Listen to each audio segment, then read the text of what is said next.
Bienvenidos al Venezolano Hoy. Les saluda José Ramón Villalobos, periodista venezolano en Bogotá. Este martes 3 de noviembre, los estadounidenses eligen su presidente para el periodo 2021-2025. Y para analizar lo que puede ocurrir en estas elecciones históricas, vamos a conversar con Antonio de la Cruz, analista de tendencias y especialista en economía y petróleo. El profesor Antonio nos acompaña desde Washington, en Estados Unidos. Bienvenido una vez más, profe. ¿Cómo estás? Muy bien, gracias, José Ramón. Un placer estar contigo y tu audiencia. Igualmente para nosotros tenerlo a usted a propósito de estas elecciones que el mundo tiene los focos puestos en este momento en Estados Unidos. Profesor, efectivamente, como le estoy diciendo, el mundo espera un nuevo presidente de Estados Unidos y reina la polarización y la incertidumbre en este país. ¿Por qué se dice que hay mucho en juego en estas elecciones en Estados Unidos? Se dice porque depende del proyecto político que cada uno de estos candidatos representa. En el caso de Biden-Kamala o Biden-Harris, ellos básicamente representan la continuidad del gobierno de Barack Obama con Biden, en el sentido de que son una agenda globalista, una agenda donde esperan crecer el Estado, ir al Estado benefactor, ir al cambio climático, ir a posicionar, llevar las empresas fuera de las fronteras de Estados Unidos y se coloquen en los países donde la mano de obra es mucho más económica, que puede ser China, India u otros países. Sí. Es una agenda básicamente globalista, se le llama. Y el presidente Trump, si es reelegido, él continuaría con una agenda más en torno al individuo, a las libertades, al derecho de la vida, a la industria, a la producción nacional, y entonces encerraría en sus primeros 4 años. Él tuvo que desmontar todo, porque eran órdenes ejecutivas de Barack Obama, desmontar todo eso y tratar de iniciar con una gran resistencia por parte de los demócratas. Entonces, tenemos dos agendas que persiguen distintos objetivos y por lo tanto confluyen y están enfrentados.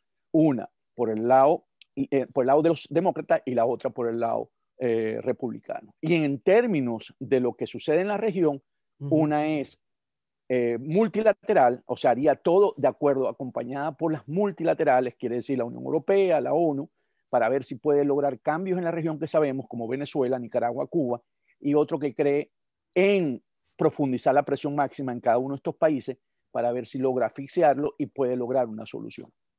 Profesor, me ha resultado especialmente curioso e interesante que, bueno, al menos yo considero que por primera vez se le da lectura a unas elecciones en Estados Unidos y se tiene como referencia un país latinoamericano como Venezuela. Se ha mencionado en los discursos públicos de ambos candidatos, tanto el demócrata como el republicano, a Venezuela, incluso se nombra Nicolás Maduro. Eso me ha llamado la atención, profesor. Es realmente un hecho sin precedentes, podríamos decir, que se le da lectura a unas elecciones presidenciales y en el fondo está un país latinoamericano como Venezuela. ¿Qué me dice sobre ese planteamiento?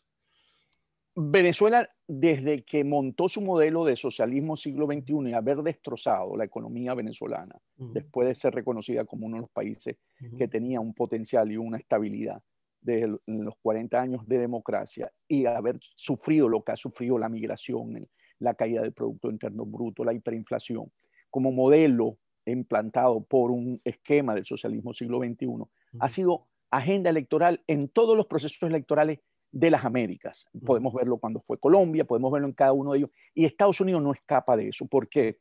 Porque es asociar las políticas que el otro candidato contrario, en el caso de Donald Trump, quiere implantar para un país y mostrar, ahí tienen un ejemplo, ser ejemplo de lo que no se quiere. Venezuela hoy es el ejemplo de lo que los países no quieren tener. Entonces, por eso es un ejemplo palpable. No es solamente palabra, ahí están los hechos. Si nosotros vamos a unas políticas económicas y sociales como lo que está promoviendo ese candidato, el resultado podemos verlo en Venezuela y por eso se utiliza. Y no solamente, vuelvo a insistir, se ha usado en Estados Unidos, también se ha usado en los países latinoamericanos.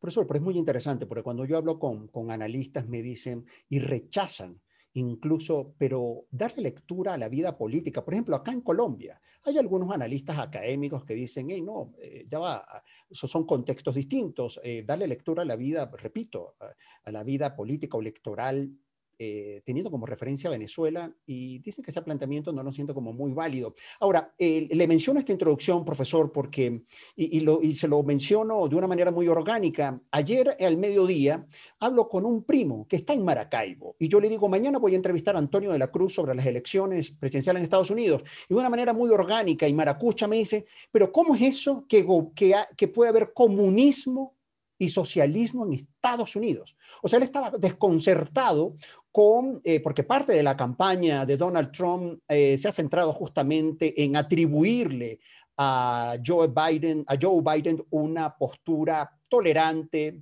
afín al régimen de Nicolás Maduro. ¿Es así? ¿Qué ocurre con Joe Biden? Joe Biden es un hombre de centro, ¿okay? Un centro, podemos decir un hombre de centro, pero los factores de la izquierda del Partido Demócrata tienen hoy mucha influencia. Kamala es una de esas referentes. Por la edad de Joe Biden, que cumple ahora 78 años, sí, pareciera que no fuera el que va a gobernar. Quien va a gobernar es Kamala. Y va a gobernar, en mi interpretación, con Joe Biden. Por eso con Barack Obama. Por eso que Barack Obama se ha tirado esta candidatura en la última semana al hombro. ¿Por qué? Porque para montar un Estado benefactor, que es básicamente lo que persigue los demócratas, esa ala de los demócratas, que son educación gratuita, de salud para todos, ese Estado benefactor, y no como lo propone la Constitución norteamericana, que es básicamente hacerlo vía individuo, ¿verdad? Vía individuo propio. Los individuos son los que persiguen su propia felicidad. Entonces, ¿qué ocurre? Que Joe Biden es el envoltorio que puede pasar porque es un hombre de centro. Nadie puede decir que Joe Biden es un hombre de izquierda o socialista o comunista. Entonces, es el envoltorio que están presentando para poder mostrar que hay una posibilidad. O sea, porque la agenda es una agenda del Estado benefactor, y eso implica cambiar la naturaleza de este país. Esto es un país que se ha construido sobre los pilares de la libertad, la propiedad privada, el individuo, el emprendedor, no sobre el Estado que te da. O sea, aquí todo el mundo trabaja para conseguir su propio futuro. Entonces, eso es lo que básicamente señala Trump cuando él dice él es un Estado socialista, y lo lleva al comunismo básicamente porque ahí sí hay un juego político, porque aquí comunista es una situación que no es tolerable por el pueblo americano. Aquí recordemos la Guerra Fría. Aquí estos países se enfrentaron a la Unión Soviética y hubo un enfrentamiento contra el comunismo. Entonces eso en la conciencia del colectivo estadounidense pesa. O sea, votar por un comunista aquí es muy difícil. Entonces por eso Joe Biden es la antesala de ir a un Estado benefactor que quieren mostrar con él para después, en el 2024, sí montarse la izquierda del Partido Demócrata, con Kamala, con la Ocasio-Cortez, no Bernie, porque estaría muy grande Bernie Sanders, pero esa ala sería la que iría en el 24, y a través de estos 4 años mostrar que ese Estado benefactor no es tan dañino como se señala en el común de los americanos. Profesor, y a propósito de lo que acaba de describir, y la relación ante un eventual triunfo Kamala Biden, la relación y el impacto en Venezuela, según su criterio, ¿cuál podría ser? ¿De tolerancia, como están diciendo? ¿Negociaciones? Su opinión. Ok. Es bueno que uses la relación, como lo dijiste, Kamala Biden. O sea, porque cuando tú pones Kamala Biden quiere decir que la que va a mandar es Kamala. Ahí se comete inconscientemente una suposición, porque generalmente se nombra primero al presidente. Biden Kamala, sí, fue a propósito que lo hice. Entonces, no, a mí me gusta, yo no estoy en desacuerdo, pero ¿qué ocurre? ¿Qué es lo que pasa con Venezuela? En una administración Biden-Harris, ellos con Venezuela creen, y han venido diciendo, bueno, ¿cuáles son los que ellos creen? Ellos creen en la presión multilateral. Ellos creen en las negociaciones. Sí, correcto. Ellos creen en que las sanciones per se, como lo han visto, no dan los resultados si no se combinan con la diplomacia. Entonces, ¿qué tenemos? Vamos a ver ahora qué tenemos. Tenemos en Venezuela que la máxima presión, que la política del presidente Trump ha llevado al régimen a mostrar todos sus colores verdaderos, como se le dice, cómo está el Estado mafioso, cómo ha tenido que subsistir y cómo el dinero que entraba a Venezuela de forma ilícita era usada para lavar los capitales generados por la actividad ilícita. Ha mostrado cómo no tiene para mantener cada vez menos la estructura de represión del Estado. Entonces, ¿qué ocurre? Que ir con un cambio de política, donde se cree que por presión internacional, por las multilaterales, lograr un cambio en Maduro es falso, porque ya ha demostrado Maduro con las reuniones en Barbados a través de Borrell y la Unión Europea, que ellos no están dispuestos a entregar el poder de una manera tan sencilla como un mecanismo de presión. Entonces, la presidencia de Biden, Harris, lo que le va a dar es oxígeno al régimen de Maduro en términos de poder jugar, cambiar sanciones por ayuda, por comida, por ayuda humanitaria, y eso le va a permitir alargarse en el tiempo. Iremos entonces a proceso a ver si será un referendo revocatorio, llegar ahí para ver si será una elección, un referendo revocatorio, o ir a unas elecciones presidenciales en el 2024, que ya sería muy tarde, porque los venezolanos estaríamos cansados y ya viésemos el número de migrantes para ese momento seguro que va a estar alrededor, si llega hasta el 24, entre duplicar lo que tenemos hoy, si son 5 millones, entre 9 millones y medio fuera de ese país. Correcto. Y eso realmente sí es una situación. ¿Por qué? Porque además, esto sí lo ha dicho Biden, la relación con Cuba va a ser distinta. O sea, ellos no meten en el mismo saco Cuba, Venezuela y Nicaragua. Cuba será tratada de una manera distinta porque ellos creen en la apertura con Cuba, como lo hizo Barack Obama, que Trump echó para atrás. Sí, recordemos realmente el avión presidencial aterrizando en La Habana, esa imagen siempre de referencia cuando Barack Obama estuvo en Cuba. Profesor, ahora hablemos propiamente de las elecciones para poder explicar a nuestra audiencia del venezolano hoy frente a qué estamos. Se está diciendo, algunos analistas, a propósito de la polarización y de resultados adversos a Donald Trump, incluso está la famosa frase, no voy a reconocer los resultados, que a mí todavía me cuesta por momentos darle interpretación y entender esa frase, a qué se refiere Donald Trump con esa frase. Ahora, ¿puede desatarse una crisis institucional en Estados Unidos a partir del próximo martes 4? ¿Qué ocurre, José Ramón? Trump lo que ha dicho es, y lo ha señalado, y ahí nosotros le damos lectura, porque nosotros debemos recordar que en su momento, una comparación que no es igual, pero cuando Chávez gobernaba, Chávez te decía lo que iba a hacer. Trump hace lo mismo, Trump te dice lo que él va a hacer. Trump lo que dijo es, el voto por correo es el que yo no voy a reconocer porque se presta a trampa. Eso fue lo que él dijo. Entonces, vamos a traducir eso que él dijo como tú dices. Eso se traduce, si yo pierdo en algunos de los estados, que son los estados críticos, los estados bisagra o los estados capitales, que son 7, y uno de los que hoy se está hablando mucho es Pensilvania, que parece que va a ser el que va a tomar el que va a inclinar la balanza para un lado u otro. Por eso se han concentrado los dos candidatos en ese estado. Por voto por correo. Sí. ¿Okay? Porque tienen además 3 días, hasta 3 días después van a ser contabilizados todavía los votos que lleguen por correo. Trump no lo va a reconocer esa derrota si él gana en el voto presencial, ¿verdad?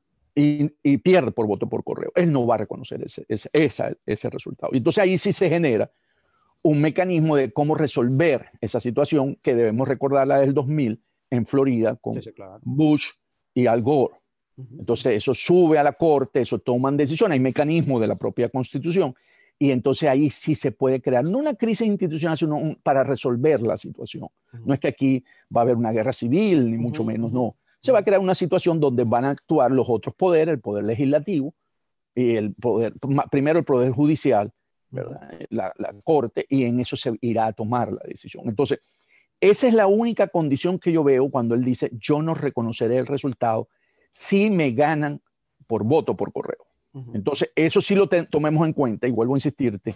El mañana hay que estar monitoreando Pensilvania, si Trump en la noche, mañana martes, gana Pensilvania por voto presencial y 2 días después terminan con las boletas y le ganan por las boletas que estaban en el correo, él no va a reconocer eso, porque eso es diferente en la Florida. En la Florida se cuentan primero los votos por correo y después los votos presenciales. En Pensilvania, en Michigan, se cuentan 2 días después. Entonces, para que no haya este tipo de situación, Trump tenía que estar ganando esos estados por 4 o 5 puntos de porcentaje. Y la diferencia hoy que se habla en esos estados, que le están dando ahorita una tendencia favorable a Trump de algunas encuestas de 1,2, 1%. O sea que él no le daría el margen completo. Y ahí sí podría generarse una situación como la que tú estás hablando. Estoy señalando. Profesor, a propósito de los sondeos, dicen que el próximo presidente de Estados Unidos está en manos y lo van a decidir el voto silencioso, lo que llaman mayoría silenciosa, que al parecer es gente que va a votar por Donald Trump, especialmente latinos, pero tienen pena de decirlo, porque puede ser percibido como xenófobo, homofóbico, antilatino, racista. ¿Qué es esto de la mayoría silenciosa? ¿Van a decidir esta mayoría al próximo presidente de Estados Unidos? ¿Qué pasa? Las encuestas hasta ahora han mostrado consistentemente un triunfo de Joe Biden. Sí. Joe Biden está ganando en el voto popular, la última que acaba de sacar Real Clear Politics, por 7 puntos a nivel popular. Acuérdense que en Estados Unidos la elección no es por voto popular, sino por voto del colegio. Correcto. Entonces, en el voto popular va a pasar un poco lo del 2016, que Hillary ganó a Trump en el voto popular. ¿Ok? Entonces, y también en los estados críticos que hablamos, ha mantenido hasta ayer, que se ve ya el repunte de Trump, una victoria en esos estados. O sea, si uno hubiésemos conversado esto la semana pasada, podríamos estar viendo un escenario, de acuerdo a esas encuestas, de Trump, de Biden por unos 310 votos electorales o más. Y entonces ¿qué ocurre? Que cuando hacen las encuestas, lo que se está encontrando igual en esta oportunidad es que el elector no dice públicamente por quién va a votar por lo que tú señalaste, porque Trump lo han etiquetado de ser precisamente racista, sexista, homofóbico, ¿verdad? Entonces, políticamente incorrecto. Entonces, ese voto que le dice al encuestador algo que no es cierto está oculto. Y por lo tanto, ese es un voto que está manifestándose mañana, porque ¿qué ocurre? Los votos anticipados son más demócratas y los votos mañana, lo que generalmente ocurre tradicionalmente es el voto republicano. Entonces, mañana ese voto va a ser un voto básicamente mayoritario hacia Trump. Hacia Trump. Profesor, política migratoria y Donald Trump. Si yo soy venezolano, estoy en Miami y gana Donald Trump, ¿hay motivo para preocuparme? Si gana Joe Biden, ¿hay motivos para preocuparme? ¿Me va a beneficiar siendo yo un latino en Estados Unidos? En términos de Joe Biden, él ha ofrecido a los venezolanos aprobarle lo que se llama un TPS, que es un permiso temporal de poder estar en los Estados Unidos, ¿no? Mientras tú resuelves tu situación migratoria. Lo que ocurre es que como al final aquí la situación migratoria al final llega a una corte, hay algunos jueces que posiblemente no reconozcan esa condición y puedas perderlo y una vez tú eres deportado. Por eso que los republicanos no han querido aprobar en el Senado, que ha sido una propuesta que ha llevado el senador Bob Melendez, demócrata, para lograr y salir para darle esa solución a los venezolanos. En ese sentido, con una administración Biden, los venezolanos en Estados Unidos podrían tener una opción de poderse quedar y normalizar y legalizar sus papeles para poder trabajar. En el caso de Donald Trump, él ha venido con una política más bien de no tener migrante que no tenga, que le agregue valor a este país. O sea, venezolanos que puedan estar presentes aquí tienen que tener una condición que les permita optar por la residencia. Allí tuvo una iniciativa el senador, precisamente viéndolo del TPS, el senador Rubio de la Florida, donde le está ofreciendo a los venezolanos no un TPS, sino como un certificado que te permita, mientras tú resuelvas tu situación migratoria, también tener una estabilidad migratoria. Entonces, hoy, porque los venezolanos nos hemos convertido en un voto importante dentro de la Florida, porque es donde ese es otro estado que Donald Trump tiene que ganar para poder, para reelegirse nuevamente. Los venezolanos tenemos, ganando Biden o ganando Trump, vamos a tener una solución para poder normalizar nuestro estado migratorio en los Estados Unidos. Profesor, sus pronósticos, ¿qué vamos a ver mañana, martes 3, en las elecciones de Estados Unidos? Mañana va a ser una noche larga. Primero no vamos a conocer inmediatamente los resultados, por lo que te dije, hay estados que van a esperar 3 días para contar las papeletas que llegaron por correo. Entonces, no va a haber una noche, al menos que los márgenes de los votos presenciales superen las papeletas que llegaron por correo, porque sabemos que ha habido un volumen importante. Entonces va a ser una noche de mucha tensión porque se está previendo un final de fotografía, un final donde cada uno está dando lo suficiente. Y cuando ya me pregunté qué creo yo que puede suceder, es que yo creo que va a ganar Donald Trump por este voto oculto. Yo creo que el voto oculto, y por lo que hemos visto en los últimos tres días o 4 días, que ha venido una avalancha muy fuerte, yo creo que va a tener, pero no va a ser los resultados del 2016, porque la tiene mucho más difícil. Pero si el voto oculto, hoy se está hablando cuáles son los factores que él está levantando mucha votos por parte de Trump, son en el voto de los negros, aunque uno no se lo imagine, en el voto de los venezolanos en el sur de la Florida, en el Dade County. Ellos están realmente dándole un plus ahí. Y en algunos sectores juveniles que no es, porque uno cree que los jóvenes todos están con Biden, parece que está levantando, no al nivel, porque Trump está perdiendo el voto de la mujer en la parte suburbana, y entonces, se supone, y el voto del adulto mayor.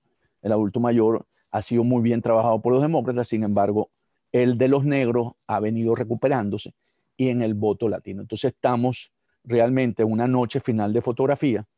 Con voto oculto puede ganar Trump. Sin voto oculto, por supuesto, va a ser Biden. ¿Okay? O sea, eso sí, si las encuestas leyeron bien el voto oculto, vamos a tener pero no la tiene fácil, porque Trump ha venido remetiendo fuertemente cuando uno ve las tendencias en los estados críticos, que son 7, que son los que uno básicamente va a tener que monitorear, que son básicamente, para que te quede la lista ahí, son Arizona, Florida, Georgia, Carolina del Norte y Pensilvania.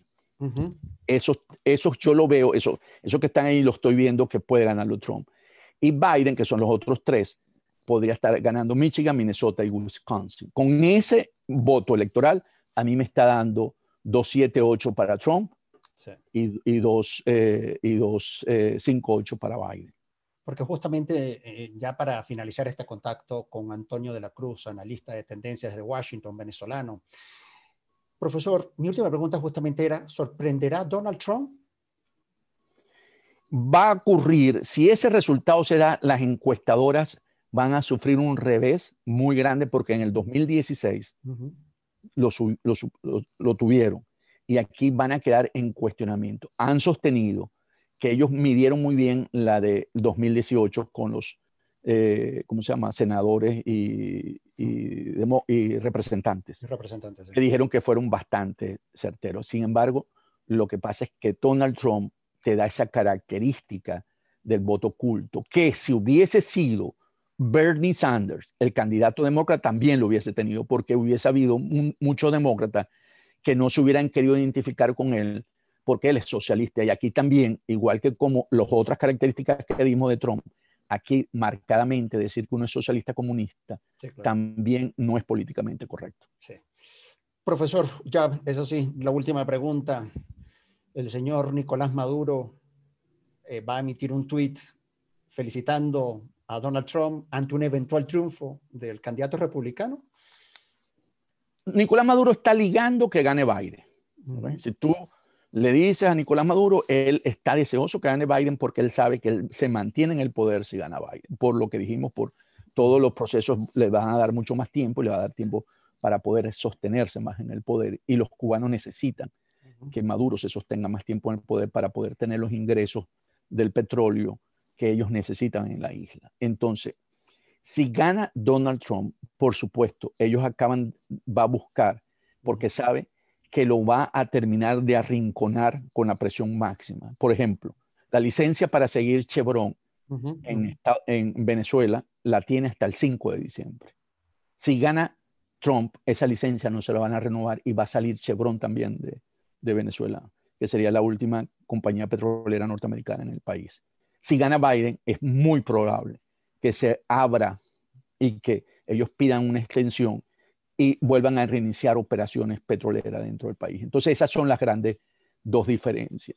Entonces, vamos a estar en presencia. Una felicitación hacia Biden con mucho afecto, pero también va a tener que felicitar a Trump para ver si logra una negociación que no lo termine de estrangular. Bueno, profesor, tratemos de descansar unos minutos o un rato este lunes porque mañana, profe, tenemos un día desde muy temprano monitoreando, seguramente usted también allá desde Washington. Sí, profe, claro, por supuesto. Mañana estoy en varios programas de televisión, correcto. Sí, seguramente mañana yo también le estaré consultando. El profesor Antonio de la Cruz, además, también en el caso del venezolano Colombia y de todas las franquicias del venezolano, es un asesor en el área de comunicación internacional. Como les decía, es analista de tendencias y especialista en economía de petróleo. Hemos conversado sobre las elecciones presidenciales este 3 de noviembre. El mundo espera el nuevo presidente de Estados Unidos para mañana y estaremos acá en el venezolano haciendo el seguimiento del pulso a pulso. Profesor, gracias nuevamente por ayudarnos a entender esto que está ocurriendo en Estados Unidos. Un placer haber hablado con usted. Un placer, José Ramón, estar con ustedes nuevamente. Gracias. Y a ustedes, muchísimas gracias por estar siempre en compañía con nosotros acá en el venezolano hoy. Gracias.